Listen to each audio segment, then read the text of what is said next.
La base de l'erreur du raisonnement, elle est déjà là. Oui. De se dire que tu joues un truc à fond en sous-entendant que ce qui va venir après, tu ne pourras pas le jouer à fond.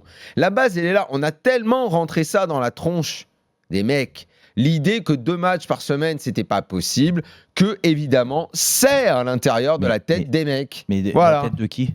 Des joueurs, des entraîneurs, de l'environnement. Non, mais il a raison, Daniel.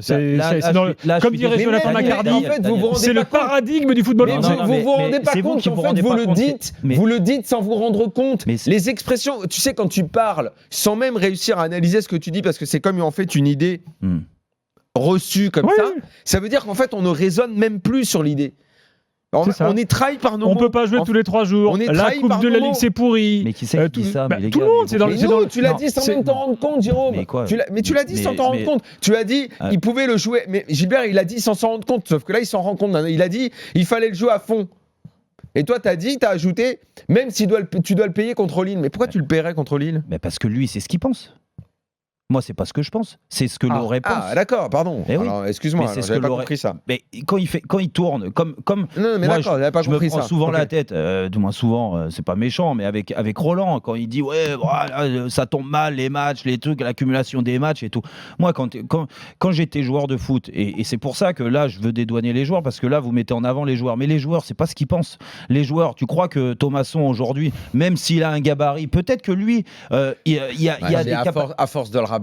Non, mais s'il y a bien un mec qui peut tenir tous les 3 jours, c'est Thomasson. Non, mais Thomasson, il a une caisse en plus extraordinaire. La preuve que non, parce que Loret, il ne le fait pas jouer. La preuve que non, parce que Thomasson, il aurait joué lui. Mais Loret qui l'a au quotidien, s'il met pas Thomasson, c'est qu'il se dit, lui, il peut pas enchaîner. Mais il est là le problème. C'est pas les joueurs, parce que les joueurs, si tu leur dis, les gars, vous jouez tous les 3 jours, vous allez enchaîner.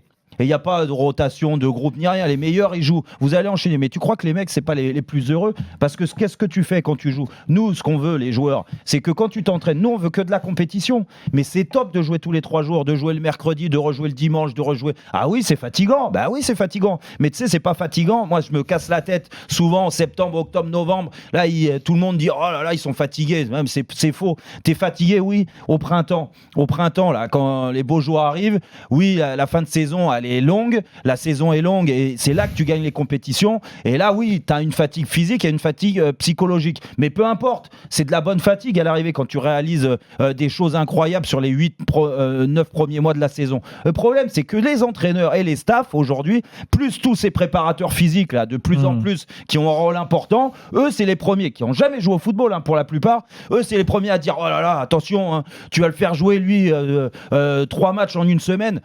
Il va pas tenir, il va exploser, il va se blesser, tout ça. Et l'entraîneur, qu'est-ce qu'il fait au bout d'un moment? Il se dit ok, bon, alors la priorité de la semaine, c'est quoi? Et Thierry Rolleret, comme l'auditeur qui a appelé, qu'est-ce qu'il se dit? Il se dit c'est pas la Coupe de France, parce que même avec ma meilleure équipe, je suis quasiment sûr de ne pas gagner à Marseille. Non, mais c'est ce qui se dit. Par contre, le match de Lille, si je le gagne, en effet, j'ai 30 points, j'aurai 33 points. Là, je vais encore mieux me placer en championnat. Et c'est ça. Et c'est sa réflexion. Et c'est malheureux, mais c'est comme ça. Et là, je rejoins Daniel quand il dit les entraîneurs, surtout en Ligue 1, parce que je les ai connus, et oui, et les staffs et les préparateurs physiques entre eux, ils réagissent la plupart tous comme ça. Et ça, c'est un problème.